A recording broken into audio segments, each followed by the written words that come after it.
할렐루야. 무지 덥죠? 그래봐야 이번 주밖에 안 남았습니다.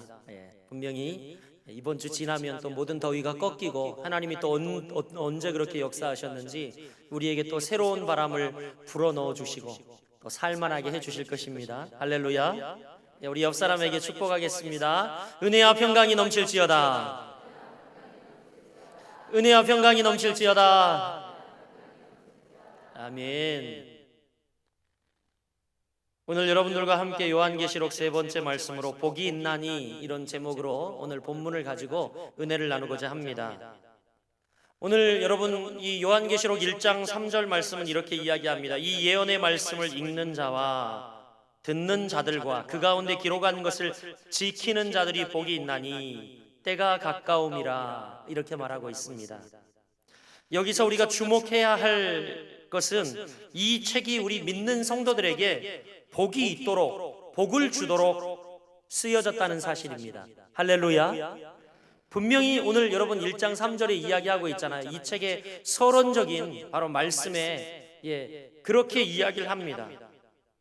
이 말씀을 읽고 듣고 지키는 자가 복이 있다. 즉 우리에게 이 말씀은 복이 되게 하기 위해서 복이 있도록 복을 주고자 주신 말씀이라는 겁니다. 아멘.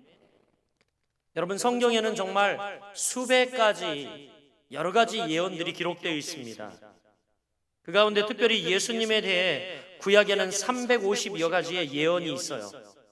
예를 들면 이런 것들이죠. 동정녀 마리아에게 나실 것, 동정녀에게 나실 것, 그리고 아브라함의 후손 가운데 나실 것, 그리고 또한 유다의 지파에서 나실 것, 하여간 이 예수님에 관한 여러 가지, 베들레헴에서 나실 것, 심지어 지역, 집안, 이런 모든 것이 다 예언되었죠. 수백 년 전에 예언되었다라는 겁니다. 그분이 오시기 전에.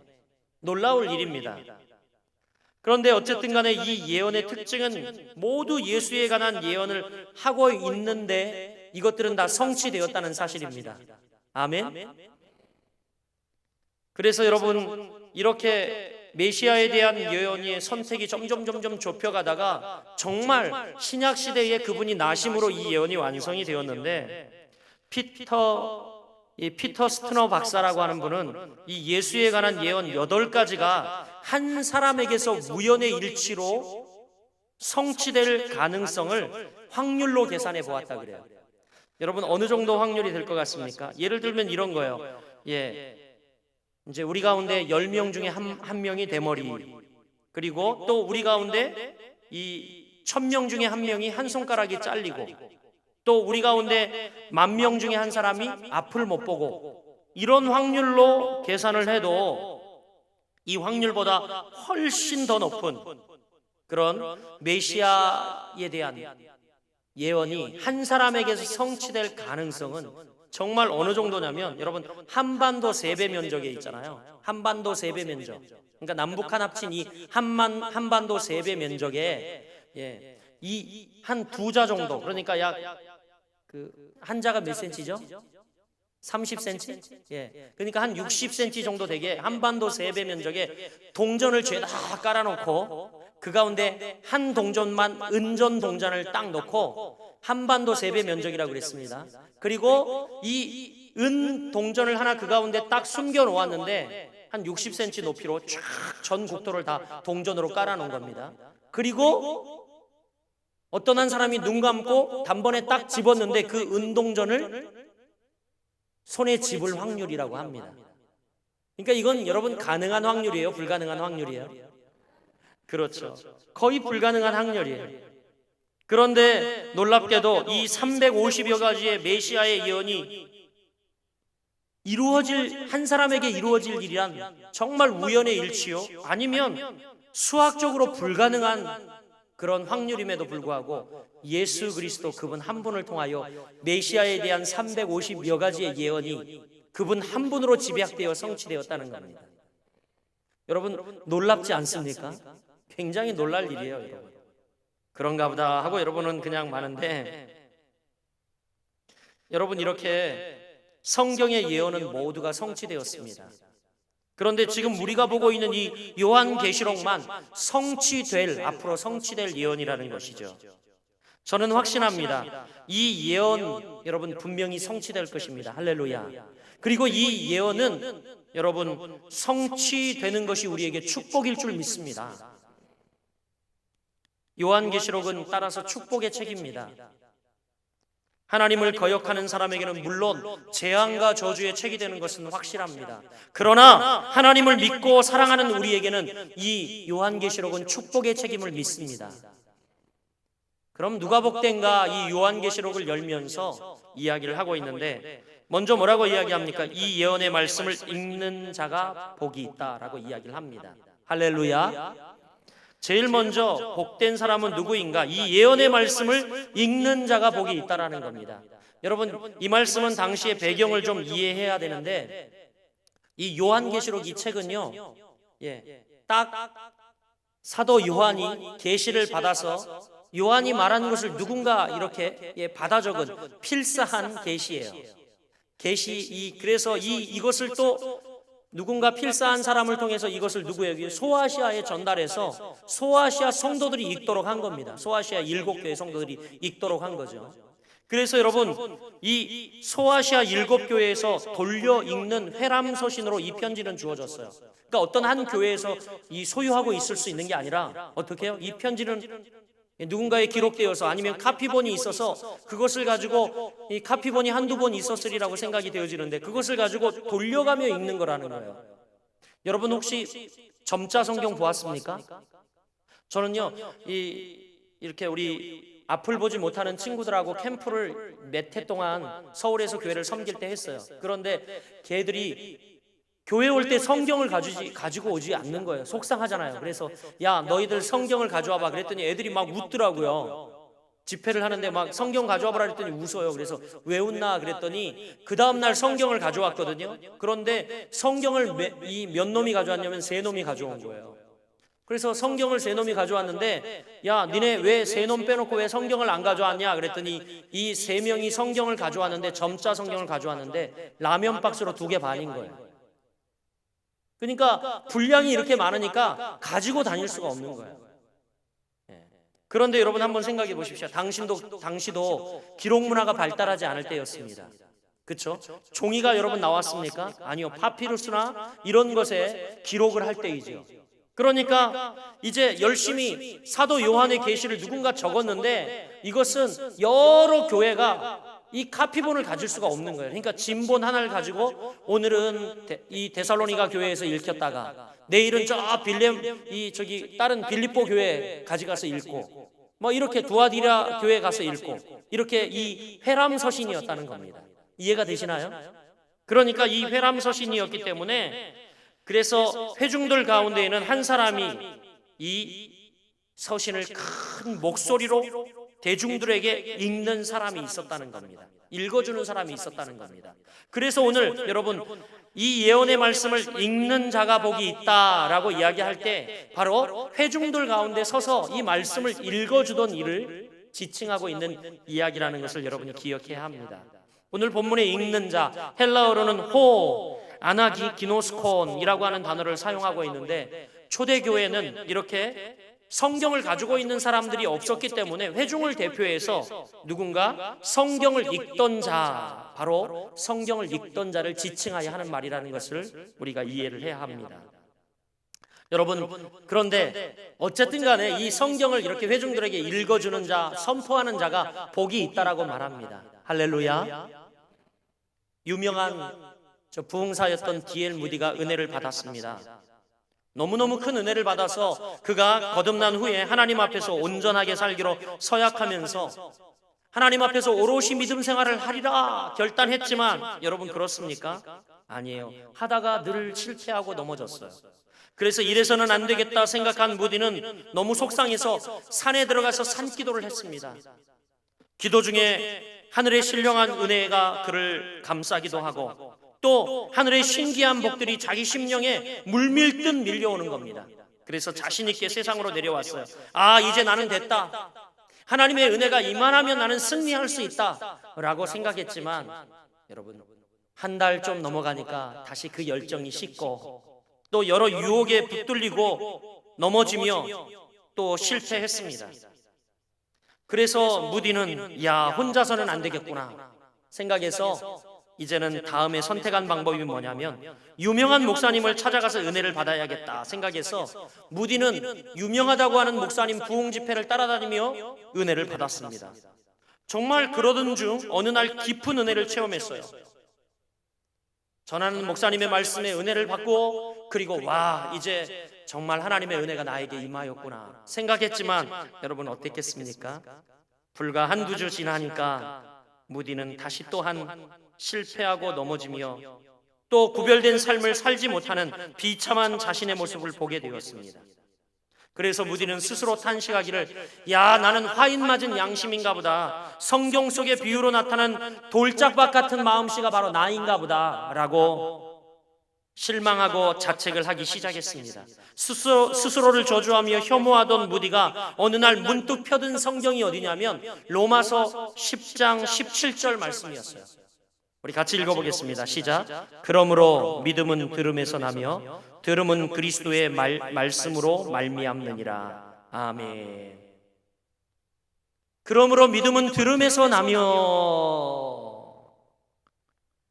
그리고 또 이 들음은 그리스도의 말씀으로 말미암느니라.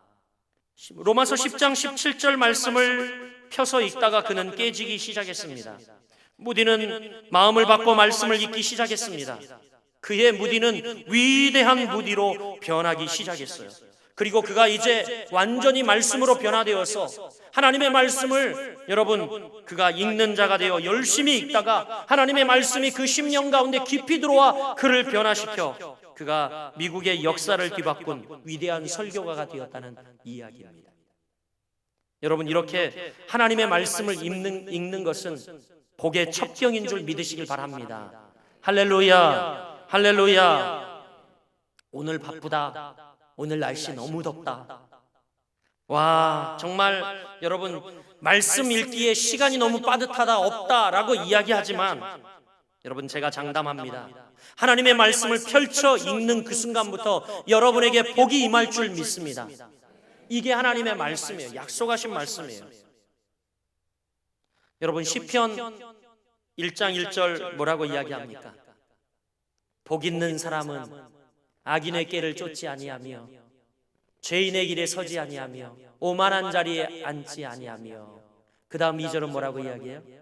여호와의 말씀을 주야로 묵상하는 자로다. 할렐루야, 할렐루야. 그렇습니다. 하나님의 말씀을 붙드는 자가, 하나님의 말씀을 읽는 자가 결국은 여러분 놀랍게 하나님의 복의 근원이 되는 사람이 될 것이라고 약속하고 말씀하고 있다는 것입니다. 오늘 여러분 이 예언의 말씀을 읽는 자가 되길 주님의 이름으로 축복합니다. 여기서 읽는다라는 것은 선포적 개념을 가지고 있기 때문에 여러분 큰 소리로 읽으세요. 큰 소리로 하나님의 말씀을 읽으세요. 큰 소리로. 그리고 또 하나님의 말씀을, 이 선포적 개념이라고 그랬죠. 이 남이 듣게 이 하나님의 말씀을 어떻게 해요? 전하는 겁니다. 선포하는 거예요. 두 번째는 뭐라고 이야기합니까? 오늘 말씀해 보니까 이 예언의 말씀을 듣는 자들이 복되다, 이렇게 말씀하고 있죠. 말씀을 듣는 자들, 그들이 복되다라고 이야기합니다. 듣는 자들은 바로 이 말씀을 듣고 있는 회중을 의미합니다. 여러분들을 의미하고 있죠. 저는 말씀을 전합니다. 제 얘기를 하는 것이 아니라 하나님 귀한 말씀을 받아 여러분에게 전하고 있죠. 저는 여러분에게 하나님의 말씀을 읽어주고 있고 여러분은 말씀을 듣는 자들이에요. 회중들이라는 겁니다. 할렐루야. 느헤미야 8장에도 보면 여러분 이 이스라엘 백성들이 포로에서 돌아와 놀라운 변화를 일으켰는데 그것은 여호와의 말씀을 대하는 태도에 새로운 변화가 찾아왔다라는 거예요. 느헤미야와 같이 여러분 이제 고국으로 돌아오죠. 황망한 그 고국, 성은 무너졌고 성벽은 무너졌고 자기 집들은 다 전소하여 타고 없어진 그 상황 가운데 포로에서 돌아온 그들은 이제 포로 생활 동안 잃어버렸던 말씀, 예배, 너무 목말라 있었기 때문에 본국으로 돌아왔는데 그들이 하나님의 말씀 듣는 태도가 새로운 변화가 일어났어요. 전혀 다른 모습이 나타나고 있습니다. 그런 유다 백성들의 모습을 느헤미야 8장에 보면 볼 수가 있어요.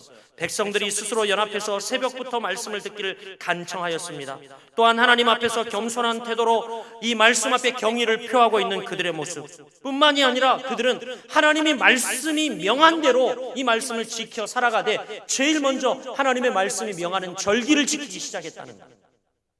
놀라울 일들이죠. 그들은 쓰디쓴 고난을 통해서 하나님의 말씀이 얼마나 귀한가, 하나님의 말씀이 얼마나 소중한가, 그들 포로로 끌려가서 마음껏 하나님의 말씀을 들을 수 없었던 그 갈망을 가지고 돌아와 이제 하나님의 말씀을 대하는 태도가 완전히 바뀝니다.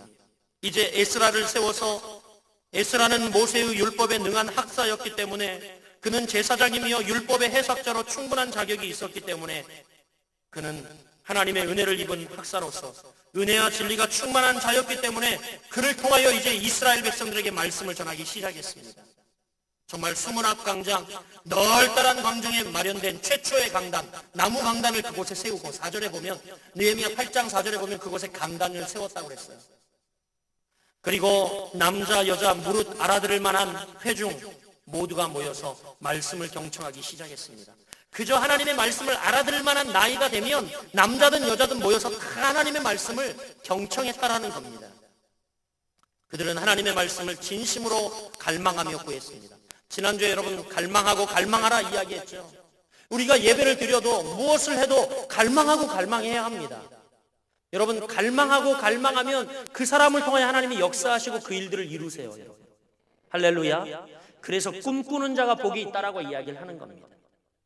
꿈도 꾸지 않으면 그 일들은 이루어지지 않거든요. 그들은 하나님의 말씀을 진심으로 갈망하고 구했습니다. 복음을 갈망하며 진리를 사모하는 사람들이 많다는 것은 얼마나 복된 일인지 모릅니다. 저는 우리 거룩한 빛 성광교회도 정말 복음을 사모하고 진리를 사모하는 많은 무리들이 일어나기를 주의 이름으로 축원합니다.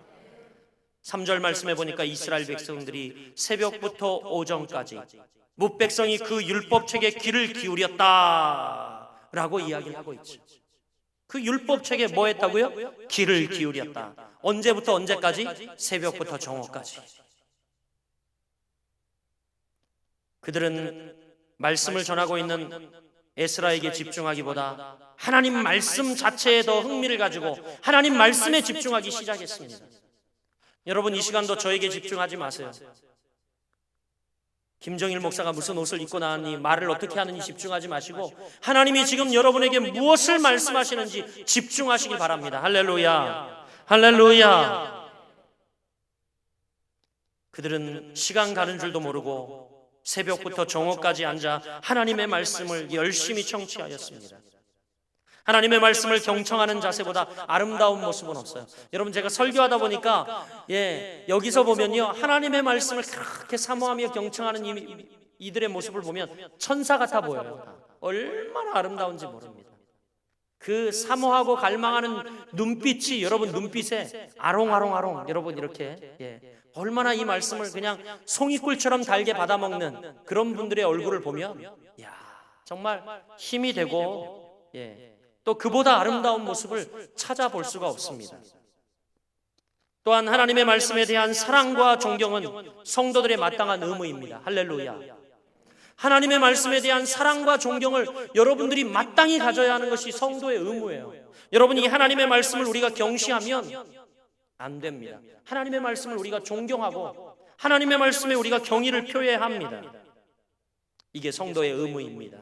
또한 중요한 것은 하나님의 말씀을 듣고 그 말씀에 응답하고 순종하고 행하는 것, 이것이 하나님에 대한 최상의 경배라는 겁니다. 그래서 뭐라고 이야기합니까? 하나님이 순종이 제사보다 낫다야 이렇게 이야기를 합니다. 너희들 와서 여기서 형식적으로 아무리 예배 드려봐야 소용없다. 하나님의 말씀을 듣고 그것을 행해야 중요하다. 난 이 예배보다 순종을 더 기뻐하는 하나님이다 라고 말씀하는 겁니다.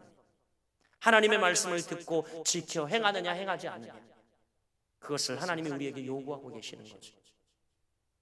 사랑하는 여러분, 에스라는 그래서 먼저 하나님의 은혜를 기억하면서 에스라 8장을 보면 하나님께 감사와 찬송을 드리고 있습니다.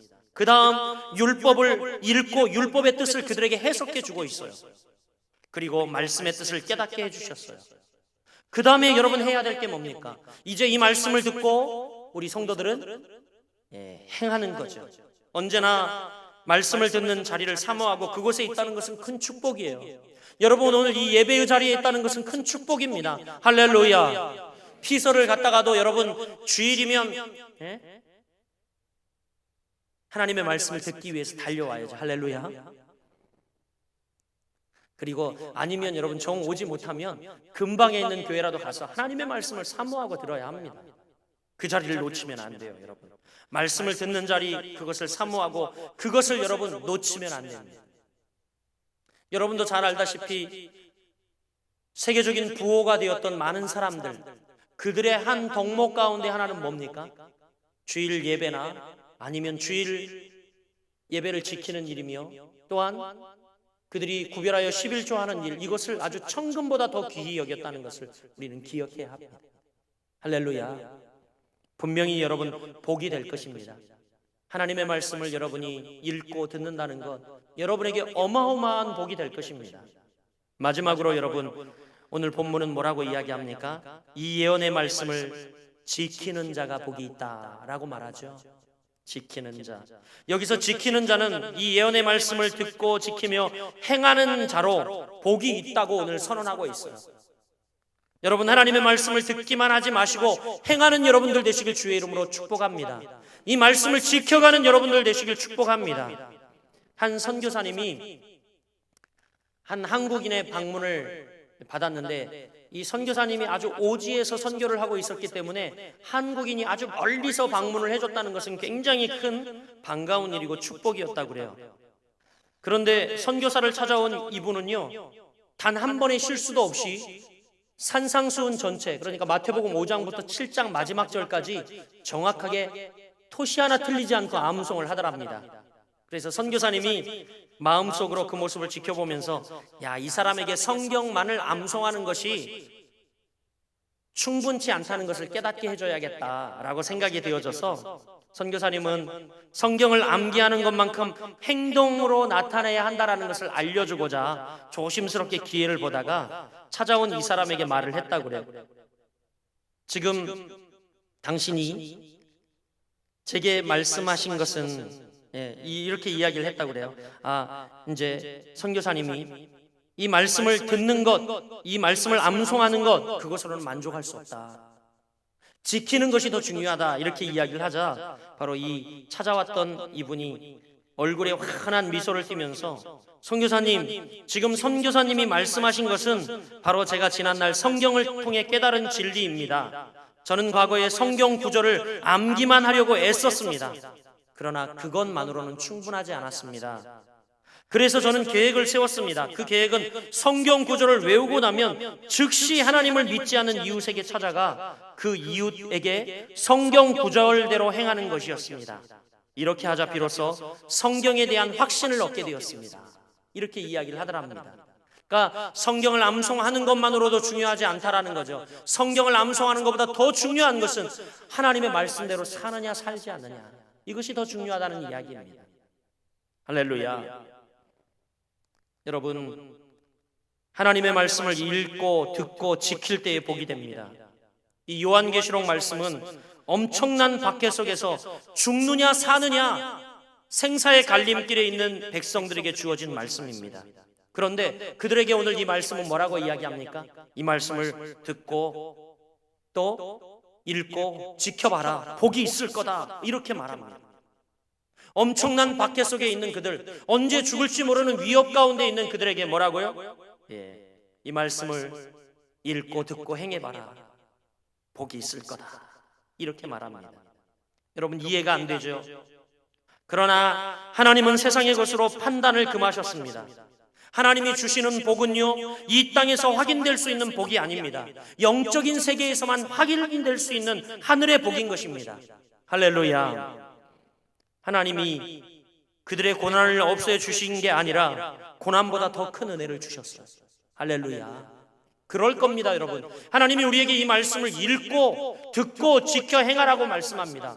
그러면 우리의 고난이 없어질 거다? 우리의 환경이 바뀌어질 거다? 그게 아니에요, 여러분. 그거보다 더 큰 은혜를 하나님이 우리에게 부어주실 거다라는 약속이죠. 아멘. 여러분, 이 말씀을 기대하면서 또 요술방망이로 착각하지 마세요. 하나님 말씀 읽으면 그래, 내 환경이 뚝딱 바뀔 거야. 금 나와라 뚝딱, 은 나와라 뚝딱, 자녀들이 변하여질지어다 뚝딱 뚝딱. 여러분, 말씀이 요술지팡이가 아니라는 거예요. 우리의 환경은 변하지 않을지라도 이 말씀을 계속 듣고 읽고 여러분 한번 지켜 행하다 보면 분명히 하나님이 우리에게 이것보다 더 큰 은혜를 주실 줄 믿습니다. 이게 복이죠, 여러분. 하늘의 복인 것입니다. 아무리 상황이 힘들어도 내 감정이 따라주지 않아도 하나님의 말씀을 지키고 묵묵히 순종해 보십시오. 여러분은 반드시 승리할 것입니다. 할렐루야, 할렐루야. 이제 말씀을 맺으려고 합니다. 여러분, 요한은 이 계시의 말씀을 읽는 자, 듣는 자, 또한 그 가운데 기록한 것을 지키는 자들에게 복이 있을 것이라 당당히 선언하고 있습니다. 왜요? 이유가 뭡니까? 오늘 마지막 절을 보세요. 마지막, 여러분 1장 3절의 어미를 보세요. 뭐라고 이야기합니까? 때가 가까움이라. 때가 가깝기 때문이라고 말합니다. 이 말씀을 듣고 읽고 지키는 자가 복이 있다. 왜? 때가 가까웠기 때문이다 라고 말하고 있죠. 여기서 때는 보편적인 시간을 나타내는 크로노스의 시간이 아닙니다. 바로 결정적인 섭리를 나타내는 종말론적 시각, 바로 이 카이로스.